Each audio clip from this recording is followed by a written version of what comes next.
Hello, everybody. Welcome back to Movie Related.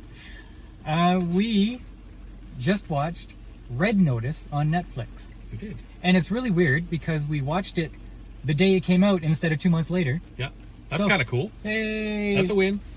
Red Notice starring The Rock, Ryan Reynolds. Dwayne Johnson.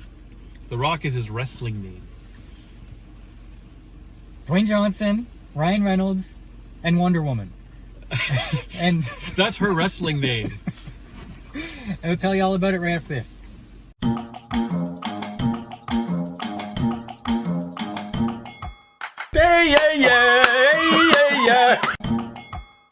All right, Red Notice just came out on Netflix yesterday, and I didn't see any build up to this. No trailers, no hype, no nothing. It was originally supposed to be in theaters under Universal's name, but they sold the viewing rights to Netflix. $200 million budget for this. Each of the 3 stars got $20 million. This is the directed by Rawson Marshall Thurber, and he's worked with Dwayne Johnson before on Skyscraper and Central Intelligence. What a cast, though. With Kevin Hart. Yeah. But this is for you. He also directed Dodgeball. Oh, yeah? Yeah. Okay, nice. So, like we said, Dwayne "The Rock" Johnson, Gal Gadot, Ryan Reynolds. Yeah. They had awesome chemistry. I don't like... That's the first thing I got. Well, first of all, can you get a bigger cast today in Hollywood? Right? For a Netflix streaming movie? Yeah. Well, to be fair, it wasn't supposed to be Netflix. But it was. But holy smokes, getting those 3, they're the top names. Yeah.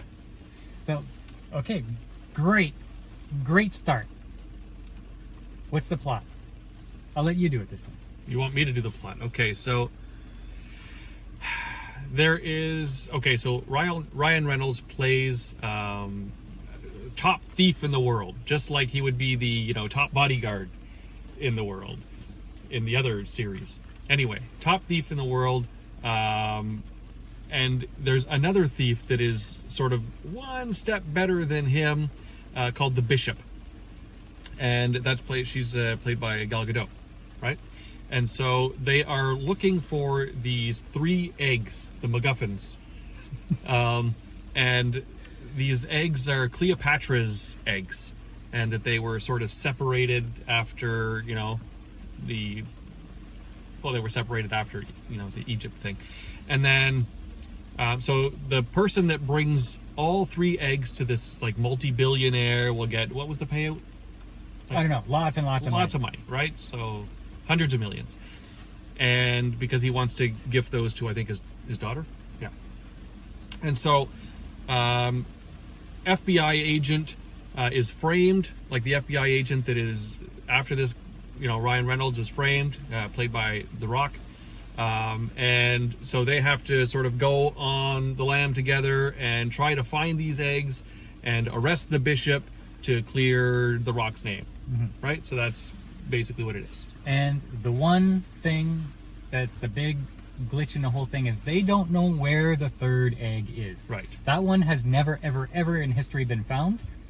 But the Ryan Reynolds character thinks he knows where it is. Yeah. So, that's the plot. Did it work?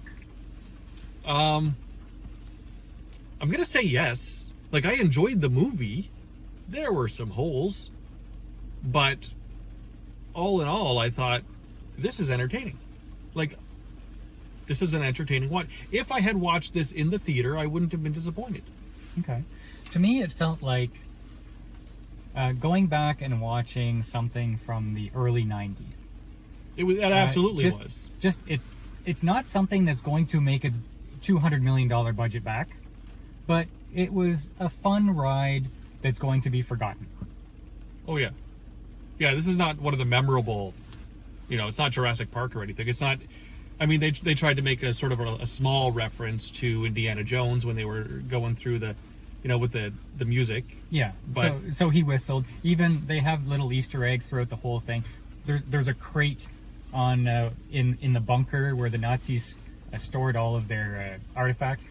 and the serial number was the serial number on the crate that held the Ark of the Covenant in Oh, I Indiana didn't Jones. catch that. Yeah, well, nobody catches that. Just there are brainiacs out there that find these things. Right. Okay. So yeah, they knew what they were doing. They're putting Easter eggs everywhere. Ryan Reynolds was the same Ryan Reynolds. He has that goofy, off the wall. Is he being typecast now? Well, that's his thing. Like, the reason people like him is because that. But is that becoming Adam Sandler? Is that becoming Jim Carrey? Like where that shtick works Well, that's really well for a while and then it doesn't. That's the question I had in one of our earlier videos, and I think the consensus was that he's just too lovable. He is. The shtick is being a lovable, funny guy, and can you really ever get tired of that? I guess not.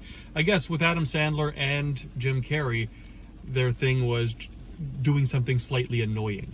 It's annoying and off the wall, Yeah. and always in the same way. Right. Yeah. But Ryan Reynolds, although he was his same weird break the fourth wall kind of guy, I found he was a little bit toned down. Mm-hmm. He wasn't as out there as in, say, The Hitman's Bodyguard. Right. Now this movie was pretty self-aware. Like there was a couple of times he was explaining his plan or something like that, and he was saying, "Okay, and then we're going to sneak past the featured extras." Featured extras, Right. And we'll find the eggs in the big box marked MacGuffin. Right. you know? Yeah. The Rock. I like The Rock.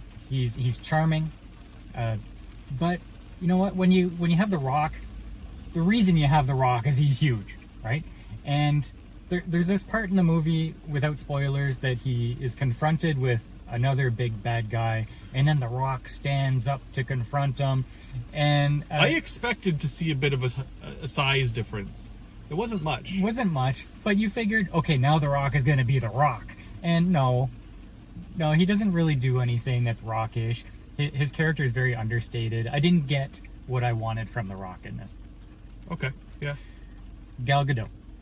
Wow. Gal Gadot, everybody likes her for just the eye candy. She's a very pretty woman. And in this movie, there's some of that too, and Yes. I wasn't complaining. They use her to the film's advantage.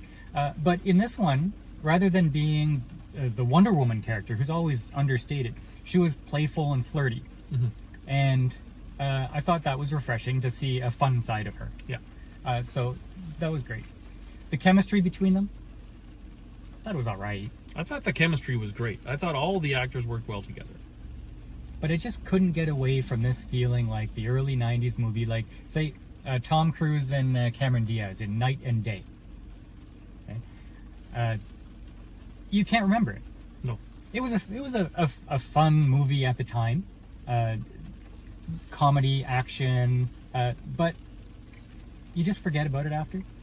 Not a movie that's going to make hundreds of millions of dollars. That's what this felt like. They left this open for a sequel. They did. I can't see them making a sequel to this. Just like Six Underground, Ryan Reynolds' other Netflix show. They left it open for sequels. Mm-hmm. I don't think they're going to make sequels with it. I just They don't might think not. they catch on that strongly. Yeah. Here's the thing though. For sitting at home watching a Netflix show, I think this probably one of the better Netflix movies. Yes. Like Yes. straight to Netflix movies. But it's just good, but disappointing in a way. Like, tell me that it didn't look really, really super fake when they're in the jungle. Well, of course it did. But It's like they stepped on. it was on a set. The Disney lot and just did their thing. Right. The plants look plastic. The waterfall is perfect. It just looked so But studio. I think that's sort of the look they were going for. Like I said, it's self-aware. They know it's a movie. They know it's a story. And I felt that as I was watching it, almost like they're spoofing 90s stuff in an actual movie. Yeah. I enjoyed it. I thought it was good. Like it's not a 10, obviously, but it's an 8. You thought it was an 8? I thought it was an 8. It was better than a 7. My wife liked it. She was laughing all the way through. I'll give it a 7. It was a fun watch, but I was hoping for more with that cast of characters. Really? Yeah. Because let's face it. I mean, you're getting comedy. You're getting. But it wasn't. It wasn't top-notch plot, storytelling, acting for those 3 top stars in the world. Well, in North America, anyway. Right. It just let me down in that way, despite it being a fun watch. Okay. Nobody's going to remember this title. In fact, it shouldn't be called Red Notice. Red Notice, by the way, is like America's Most Wanted. Well, this is Interpol's Most Wanted. That's what Red Notice means. Nobody's going to remember that title. No, the title wasn't great. The title wasn't drawing me in. When you said, okay, watch this, I was like, it sounds like it's going to be something boring, until I found out who the actors in it were.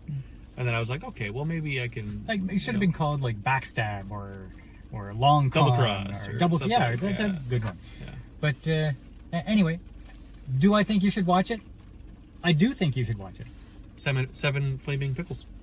Yeah, they're pretty hot pickles. Those are some pretty hot pickles. It was a good enough watch for me to recommend it. I do give it a 7, although I'm disappointed just because I think it could have been so much more.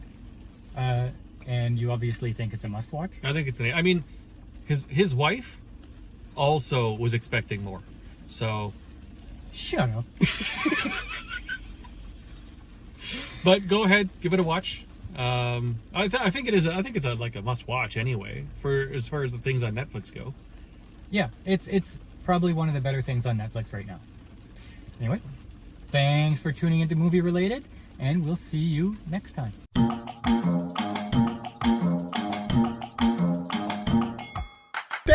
Yeah.